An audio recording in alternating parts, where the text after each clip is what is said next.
Deux choses que l'on apprend ces dernières heures. D'abord, un accord entre les États-Unis et l'Ukraine sur les terres rares. On va vous expliquer, réexpliquer ce que c'est, pourquoi cet accord est important, mais aussi pour le signer, Volodymyr Zelensky qui pourrait se rendre à Washington dans les 48 prochaines heures. Écoutez. Est-il vrai que le président Zelensky vient vendredi pour vous rencontrer et l'accord sur les minerais est-il réglé ? Oui, j'ai entendu cela. J'ai entendu dire qu'il viendrait vendredi. Je suis tout à fait d'accord s'il le souhaite et il aimerait signer l'accord avec moi. Et je comprends qu'il s'agit d'une grande affaire, d'une très grande affaire. Voilà, les choses avancent, elles avancent vite et pour en parler ce matin avec nous, Dominique Seux, éditorialiste aux Échos et à France Inter. Bonjour Dominique, merci d'être avec nous. Bonjour Valérie Trierweiler. Bonjour. Merci d'être avec nous, journaliste, écrivaine. Bonjour aussi à Laurent Alexandre, médecin spécialiste de l'IA, et Olivier Weber, écrivain, reporter. Vous revenez d'Ukraine et vous publiez d'ailleurs dans le Franc-Tireur votre reportage sur la situation sur place 3 ans après le début de l'offensive globale des Russes sur ce pays. Avant de vous entendre, Stanislas Poyet est à Kiev ce matin pour LCI. On va le rejoindre tout à l'heure pour qu'il nous raconte ce qu'il sait de cet accord à venir et surtout de ce qu'en disent les Ukrainiens. Un premier constat, c'est que les choses avancent extrêmement rapidement. Il y a encore quelques jours, les deux chefs d'État, Volodymyr Zelensky, Donald Trump, étaient en bisbille, l'un traitait l'autre de dictateur sans élection. Aujourd'hui, ils vont se serrer la main au sujet de cet accord. Oui, parce que le projet initial de Donald Trump des États-Unis, c'était de la captation néocoloniale. En réalité, c'était de faire main basse sur les terres rares, les minerais. Alors, quand on parle de terres rares, il faut toujours préciser, ce sont des minéraux qui ne sont pas très rares, mais qui sont difficiles d'accès. Il faut les filtrer beaucoup. On parle de quoi ? Du platine, du titane, du lithium et d'autres réserves qui sont utiles, par exemple, aux batteries d'Elon Musk, dans les voitures électriques. Et donc, l'idée des États-Unis, c'était d'exiger de rembourser l'aide qu'ils ont consentie, les États-Unis, à l'Ukraine, sur les matières premières ukrainiennes. Et évidemment, Volodymyr Zelensky avait dit, il n'est pas question, on n'est pas du tout là-dedans, mais depuis ces dernières heures, et on le sait depuis hier soir, ils sont quasiment proches d'un accord. Pour l'instant, on n'a pas un accord formel, mais c'est un accord qui, très pratiquement, un fonds va être créé, un fonds conjoint, Ukraine-États-Unis, qui va mettre en route l'exploitation de ces réserves, et il y aura un partage des revenus liés à ça. Revenus, c'est important, qui n'iront pas forcément directement aux États-Unis, mais qui seront investis localement. Le grand débat, il y avait 2 débats. Le premier, il était économique, le second, géopolitique et militaire. Économique, c'était de dire, est-ce que les États-Unis vont prendre les 350 premiers milliards de dollars de ressources naturelles? Oui, parce que ça, c'était le chiffre qui était avancé par Donald Trump. Alors, il a d'abord dit 500, puis 350. Pas à grand-chose. Alors, ça n'a 500 milliards pour le fonds, 350 milliards pour les efforts consentis par les États-Unis pour l'Ukraine. Ce qui est faux. Ce qui est faux, parce que les chiffres réels tournent autour de 100, 150 milliards. Voilà. Une partie de cet argent-là a été investi dans l'industrie de l'armement américain. Pour nos téléspectateurs, oui. Les Ukrainiens n'en ont pas profité pour nos téléspectateurs, l'Institut de Kiel, en Allemagne, qui fait autorité, dit que l'effort européen est de 132 milliards de dollars et l'effort américain depuis le début est de 114. Donc on est milliards. Donc on est très loin évidemment des 350. Et l'aspect géopolitique, mais là nous avons des experts, c'était de savoir est-ce qu'en contrepartie de ce partage des ressources, il y avait une garantie de sécurité. On va aller à Kiev, comme prévu, très rapidement. Oui. Valérie, on revient vers vous. Non, mais ce qu'on voit surtout, c'est la désinvolture de Donald Trump quand il parle de la venue de Zelensky. Oui, j'ai entendu dire qu'il venait. C'est-à-dire, ça n'est pas une invitation formelle à se joindre aux négociations. C'est bon, écoutez, il vient, je suis d'accord. Il y a vraiment cette désinvolture qui est spécifique, qui est vraiment la marque de fabrique de Trump et qui montre que Zelensky, de toute façon, avait tout intérêt à se mettre autour de la table des négociations. Il n'avait pas le choix, sinon ça se faisait sans lui. On va revenir sur ce ton et sur la relation entre les deux hommes, c'est important. Stanislas Poyet, vous êtes donc à Kiev ce matin pour LCI. Alors d'abord, est-ce que vous nous confirmez, vous, cette visite? Valérie Trierweiler vient de le noter avec justesse. Donald Trump fait comme s'il n'était pas sûr, s'il ne savait pas, on lui avait dit que.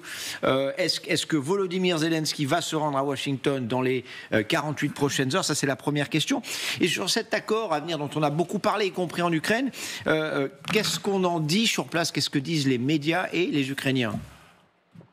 Alors, Volodymyr Zelensky se rendra très probablement à Kiev dans les prochains jours. Il n'y a pas eu de confirmation formelle de la part de la présidence ici à Kiev, mais tout porte à croire qu'il se rendra à Washington vendredi pour signer cet accord très très important. Alors cet accord ici, on sait qu'il était nécessaire, on sait que c'était obligatoire pour continuer de discuter avec les Américains. Donald Trump a véritablement tordu le bras à Volodymyr Zelensky pour pouvoir imposer cet accord, mais on s'inquiète toujours ici à Kiev avec les quelques hommes politiques avec qui j'ai pu discuter depuis ce matin, ou les quelques soldats, c'est qu'il n'y a pas de réponse précise aux attentes initiales de Kiev. Aucune garantie militaire claire n'est précisée, et c'est pourtant ça le point le plus important, alors que des négociations sont en cours entre la Russie et les États-Unis sur la question et sur le futur de l'Ukraine. Que va-t-il advenir de l'Ukraine? Comment va-t-elle être protégée? Quelles garanties les États-Unis pourront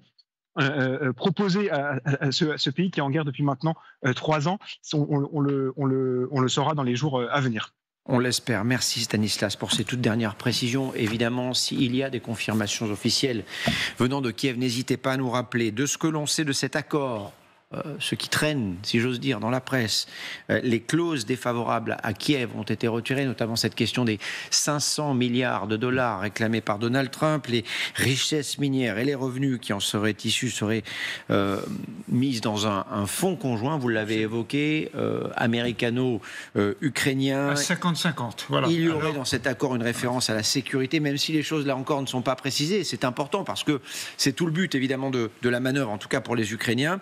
Enfin, selon le Financial Times, eh bien, cet accord sur les minerais ne serait qu'une partie d'un accord encore plus vaste. Alors justement, Olivier Weber, comment est-ce que cette partie d'accord, si c'est une partie d'accord, peut servir la paix? Alors, l'histoire, c'est que d'abord, Zelensky voulait absolument éviter d'être hors jeu. Et vous l'avez dit, effectivement, il est là. Il sera peut-être là, effectivement, après-demain à Washington pour négocier avec Trump directement. Il ne voulait pas de prédation de type économique. Elle est quand même un peu là. Vous le disiez, Dominique Seux, tout à l'heure, on est dans une atmosphère colonialisme. En tout cas, il a réussi apparemment à avoir gain de cause sur la perpétuité, la perpète, comme disent les avocats. Il n'y aura pas de concession à perpétuité de ces terres rares et du lithium, simplement. Et puis, deuxièmement, dit, je ne veux pas engager des générations et des générations d'Ukrainiens. Absolument. Et je serai peut-être plus là, etc. Donc, évidemment, je ne veux pas hypothéquer cet avenir politique.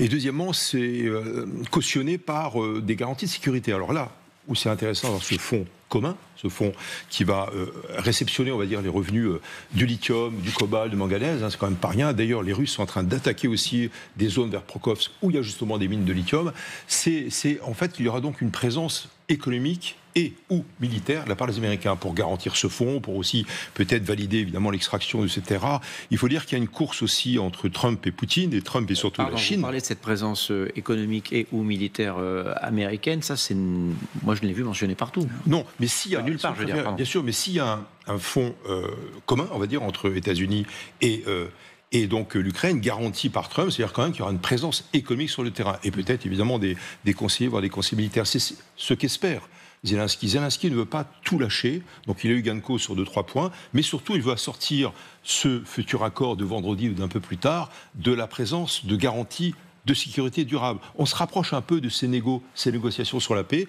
Donc on a une sorte d'enveloppe, on va dire, une première enveloppe, un premier étage de la fusée qui permet d'avoir une base économique avec cette extraction commune sur, non pas les 500 milliards de dollars comme le promettait Trump, mais bien en dessous. Et donc d'ailleurs personne ne peut chiffrer, on va dire, l'estimation de ces terres rares, donc ces minerais rares, précieux, non seulement à l'industrie de télécommunications, mais aussi pour les missiles, c'est très important, bien sûr, l'industrie automobile chère à Tesla et à Elon Musk, mais aussi à SpaceX, sa compagnie spatiale. Et donc, on n'a pas d'estimation globale sur ces extractions. C'est sûrement beaucoup, beaucoup moins de 500 milliards. Certains chercheurs du CNRS parlent de 100, 150 milliards, mais peu importe. En tout cas, ce qu'il faut, c'est qu'il y ait une présence économique sur le terrain, donc quelque part aussi de sécurité, une sorte d'agenda commun entre Américains et Ukrainiens. On va parler de la partie russe dans un instant, mais et l'Europe dans tout ça, Laurent Alexandre, comment elle s'intègre à ces négociations? Parce que d'abord, l'Europe aussi, vous le disiez tout à l'heure, Dominique Seux a investi dans cette guerre et elle a besoin de récupérer une partie de sa mise. Ça, c'est nécessaire. Elle continue d'être investie, peut-être plus que les États-Unis. Et elle a besoin aussi et surtout d'être à la table des négociations. L'Europe est un petit peu rentrée dans la négociation, mais ça reste marginal. Macron a eu un demi-succès à Washington. Il a fait un petit peu entendre raison à Trump, mais ça reste extrêmement marginal. L'accord mafieux qu'a mis en place Trump est là. Il est moins catastrophique que ce qu'on pouvait craindre il y a encore une semaine, mais c'est bien un accord mafieux. Tu me donnes ce que j'exige, en échange, je garantis une partie de ta sécurité, et si tu ne signes pas, je te tue. Trump et Musk sont allés très loin. Musk a menacé de couper Starlink, c'est-à-dire de rendre l'armée ukrainienne totalement aveugle sur le champ de bataille, ou assez largement aveugle, même s'il y a des moyens de substitution qui se débutent, mais qui ne sont pas aussi opérationnels que les satellites Starlink de Musk. Et puis Trump a menti en expliquant que c'est Zelensky qui était responsable de la guerre et qu'il l'avait déclenché et qu'il était un dictateur avec 4% de popularité. Donc c'est bien un accord mafieux. Les enchères sont montées extrêmement haut. Trump a abandonné en race campagne l'Europe et l'Ukraine. On arrive aujourd'hui à un accord qui est moins déséquilibré, mais qui reste un accord dégoûtant. C'est-à-dire, après 3 ans de combats héroïques des Ukrainiens, on les abandonne, on leur pique une partie importante de leurs terres rares, avec une garantie de sécurité qui est très, très, très, très légère. Alors, bien sûr, l'une des garanties de sécurité, c'est que là où il y aura des mines contrôlées par les Américains, on n'imagine pas Poutine aller sur ces territoires-là et prendre le contrôle des mines protégées par l'accord ukraino-américain. Mais globalement, c'est un accord extrêmement déséquilibré, qui est très injuste. Trump et Musk ont été très décevants dans cette affaire-là, et ça montre une fois encore que l'Europe a été très naïve, puisque c'est elle qui a été le principal financeur de la guerre ukraino-poutinienne. L'Europe s'est fait avoir. On est au-delà des pires scénarios qui avaient été envisagés pendant la campagne présidentielle américaine. Personne, ni les Allemands, ni les Français, ni les Anglais, n'imaginait que le continent serait abandonné à ce point par Trump. Le scénario le pire, en fait, ce serait que ce soit des sortes de concessions, c'est-à-dire que vous ayez des Américains, pas des soldats, mais des Américains qui soient installés près des mines. Et ça rappellerait les concessions en Chine, vous savez, britanniques. On est dans des systèmes... Pour l'instant, honnêtement, c'est pas très clair. Du point de vue de Kiev, qu'a gagné Zelensky ces dernières heures? Il a gagné de voir Donald Trump avant Vladimir Poutine. C'est l'idée. De revenir à la table des négociations. L'idée, c'est un peu celle. Il y a encore quelques jours, les négociations se faisaient entre Washington et Moscou. Et c'est le calcul de tous ceux qui sont théoriquement dans le camp occidental avec Donald Trump, mais c'est plus le cas. C'est Emmanuel Macron se dit, comme le Premier ministre britannique, comme le président polonais, on va aller infuser petit à petit dans le cerveau de Donald Trump. On va essayer de changer un peu la donne. Voilà. Mais évidemment, tout ça est en pointillé, comme vient de le dire. Je voudrais vous faire écouter ce que dit Donald Trump et vous poser cette question. On a l'impression qu'on est dans une forme de diplomatie du dollar, parce que le président Trump propose donc cet accord aux Ukrainiens, mais il ne renonce pas aussi à marchander avec les Russes. Écoutez. J'aimerais acheter des minerais sur le territoire russe aussi. Si nous le pouvons, les terres rares. Ils ont aussi de très bonnes terres rares. Ils ont des deux, du pétrole et du gaz. C'est une bonne chose si nous vendons cela. C'est également une bonne chose pour la Russie car nous pourrions y faire des affaires. Ils ont des terres de grande valeur qui ne sont pas utilisées. Quelque chose comme cela pourrait donc avoir lieu. Voilà, on va faire du business avec tout le monde, on va distribuer en quelque sorte de l'argent, nous on va récupérer ce qui nous intéresse, et comme ça les gens restent de se battre. C'est ça Vous ne pouviez pas mieux raisonnement. résumer que la diplomatie du dollar, puisqu'il n'y a que ça qui intéresse Donald Trump depuis le début. Il le dit, business, il n'y a que ça, on le voit. Mais cette histoire de terres rares lui permet aussi de se désengager des mains des Chinois, puisque pour l'instant, tous ces minerais, il les achète. Il y en a 11% qui sont à peu près produits sur les terres américaines. Le reste provient de Chine. Donc ils en ont excessivement besoin, on le disait pour Musk et toutes ces affaires, et ça vient de Chine. Donc là, ça pourrait être exploité de manière différente et surtout revenir directement. C'est ça qui compte pour lui. Pour en revenir à l'Europe, il faut quand même saluer, moi je trouve l'initiative de Macron, c'est lui qui a remis l'Europe au cœur, pas au cœur, au bord des négociations. Non, pas au banc. Sur un banc. Non, mais l'Europe était au banc et maintenant elle est au bord. Elle n'est plus exclue. Le Premier ministre britannique va y aller à son tour. Donc on voit qu'il y a un petit mouvement. Il va organiser un... Keir Starmer est là-bas demain. Il y a un sommet, on est mercredi aujourd'hui. Il y a un sommet vidéo aujourd'hui. Et dimanche... Oui, mercredi, on est mercredi. C'est de défense. Aujourd'hui, il fait le compte-rendu. Donc il fait le débriefing. Donc ça avance malgré tout. Au début, il ne se passait rien. L'Europe était totalement exclue.